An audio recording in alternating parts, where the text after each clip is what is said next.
വിശ്വാസമില്ലാത്ത നീ എന്തിനു കുംഭമേളക്ക് പോയി? കുളിക്കാത്തവർ അമ്പലത്തിൽ കയറരുത്. ശുദ്ധിയായിട്ട് വരുന്നവരെ നാറ്റിക്കരുത്.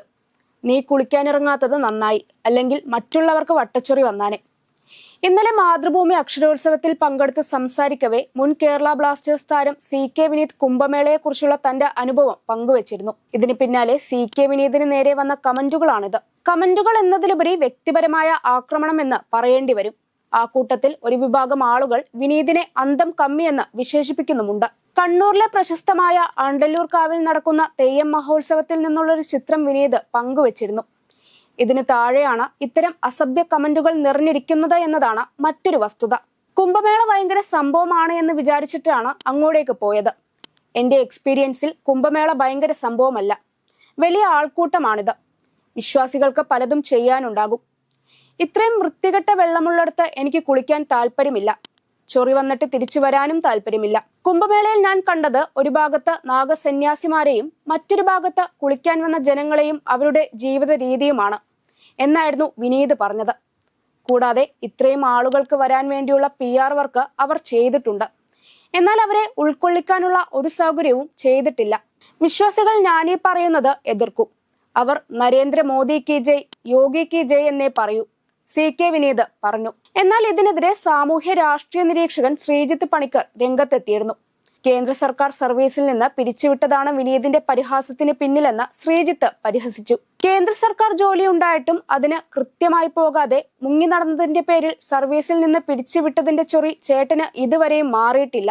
അഭയം കൊടുത്ത കേബൂതനെ പാടിപ്പുകഴ്ത്താൻ ചേട്ടന് മടിയുമില്ല എന്നായിരുന്നു പരിഹാസത്തോടെയുള്ള ശ്രീജിത്തിന്റെ കുറിപ്പ്. ഒരാൾ അയാളുടെ സ്വന്തം അഭിപ്രായം അല്ലെങ്കിൽ അയാൾക്കുണ്ടായ അനുഭവം മാത്രമാണ് ആ വേദിയിൽ പങ്കുവച്ചിരിക്കുന്നത്. ഉറപ്പായും എല്ലാവർക്കും ഒരേ അനുഭവം തന്നെയാകില്ല ഒരു സ്ഥലത്ത് അല്ലെങ്കിൽ ഏതെങ്കിലും ഒരു കാര്യങ്ങളിൽ നിന്നും കിട്ടുന്നത്. ഇതുപോലും മനസ്സിലാകാതെ അല്ലെങ്കിൽ വേണ്ടെന്ന് വെച്ച് മനസ്സിലാകാതെ ഇതിനെ രാഷ്ട്രീയവൽക്കരിച്ച് വേറൊരു തലത്തിലേക്ക് എത്തിച്ച ആളുകളാണ് കഴിഞ്ഞ ദിവസം ഒരു പരിപാടിയിൽ കേരളത്തെ അപമാനിച്ച കേരള സാർ 100% ലിറ്ററസി സാർ എന്ന പ്രസ്താവനയിൽ കത്തിക്കേറിയത്. CK വിനീത് എന്ന വ്യക്തിയുടെ അഭിപ്രായം മാറ്റിവെച്ചുകൊണ്ട് നമുക്ക് നോക്കാം. കഴിഞ്ഞ ദിവസം ദേശീയ മാധ്യമങ്ങളടക്കം പ്രഗ്രാജിൽ നിന്ന് ഒരു വാർത്ത റിപ്പോർട്ട് ചെയ്യുകയുണ്ടായി. മഹാകുംഭമേള നടക്കുന്ന പ്രഗ്രാജിലെ ഗംഗാനദിയിൽ ഉയർന്ന അളവിൽ മനുഷ്യവിസർജനത്തിലുള്ള കോളിഫോം ബാക്ടീരിയ കണ്ടെത്തിയതായിരുന്നു ആ റിപ്പോർട്ട്. നദിയുടെ വിവിധ ഭാഗങ്ങളിൽ നിന്ന് ശേഖരിച്ച സാമ്പിളുകളിലാണ് കോളിഫോം ബാക്ടീരിയയുടെ സാന്നിധ്യം കണ്ടെത്തിയിരിക്കുന്നത്.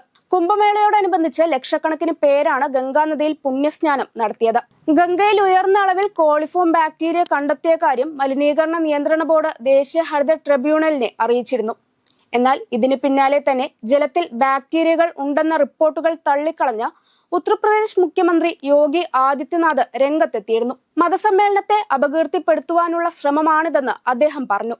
സംഗമജലം പുണ്യസ്നാനത്തിന് തികച്ചും അനുയോജ്യമാണെന്ന് ഉത്തർപ്രദേശ് മുഖ്യമന്ത്രി യോഗി ആദിത്യനാഥ് പറയുകയുണ്ടായി. എന്നാൽ പ്രഗ്രാജിൽ പുണ്യസ്നാനം കഴിഞ്ഞു മടങ്ങിയെത്തിയ തീർത്ഥാടകരിൽ നിന്നുള്ള ചർമ്മ സംബന്ധമായ പരാതികളിൽ ഗണ്യമായ വർധനവ് നഗരത്തിലെ ത്വക്ക് വിദഗ്ധർ കണ്ടെത്തിയിരുന്നു. കുംഭമേളയിൽ നിന്ന് അടുത്തിടെ മടങ്ങിയെത്തിയ വ്യക്തികളിൽ കടുത്ത ചൊറിച്ചിൽ, തിണർപ്പ്, ഫംഗസ് അണുബാധ എന്നിവയുൾപ്പെടെയുള്ള ചർമ്മരോഗങ്ങളുടെ ഗണ്യമായ വർധനവ് ഡോക്ടർമാർ ചൂണ്ടിക്കാണിക്കുന്നു. ചർമ്മ അണുബാധയുള്ള രോഗികളിൽ പ്രത്യേകിച്ച് ഫംഗസ് പ്രശ്നങ്ങളിൽ ഗണ്യമായ വർധനവ് അനുഭവപ്പെടുന്നു. നനഞ്ഞ വസ്ത്രങ്ങൾ, വൃത്തിഹീനമായ സാഹചര്യങ്ങൾ, മേളക്കിടെയുള്ള പങ്കിട്ട സൗകര്യങ്ങൾ എന്നിവയിൽ നിന്നുണ്ടാകുന്ന തുടർച്ചയായ ചൊറിച്ചിലും സാധാരണ പരാതികളിൽ ഉൾപ്പെടുന്നു. അതേസമയം കുംഭമേളയിലുണ്ടായ അപകടത്തെക്കുറിച്ച് CK വിനീത് മുൻപ് പറഞ്ഞിരുന്നു. VIP കൾച്ചർ കാരണം ഉണ്ടായ ദുരന്തമെന്നാണ് താരം പറഞ്ഞത്. അതിനുദാഹരണമെന്ന് പറയാൻ കഴിയുന്ന ഒരു സംഭവവും കഴിഞ്ഞ ദിവസം അവിടെ റിപ്പോർട്ട് ചെയ്തിരുന്നു. സ്ത്രീകൾ സ്നാനം ചെയ്യുന്നതിന്റെയും വസ്ത്രങ്ങൾ മാറുന്നതിന്റെയും വീഡിയോ ദൃശ്യങ്ങൾ ഇന്റർനെറ്റിൽ വിൽപ്പന ചെയ്ത 2 സോഷ്യൽ മീഡിയ അക്കൗണ്ടുകളുടെ ന്യൂസായിരുന്നു അത്. അക്കൗണ്ടുകൾക്കെതിരെ ഉത്തർപ്രദേശ് പോലീസ് കേസ് എടുത്തിട്ടുണ്ട്. ഒരു സാധാരണക്കാരന് എന്ത് സംരക്ഷണമാണ് അവിടെ കൊടുക്കുന്നതെന്ന് ഇതിലൂടെ മനസ്സിലാക്കേണ്ടിയിരിക്കുന്നു.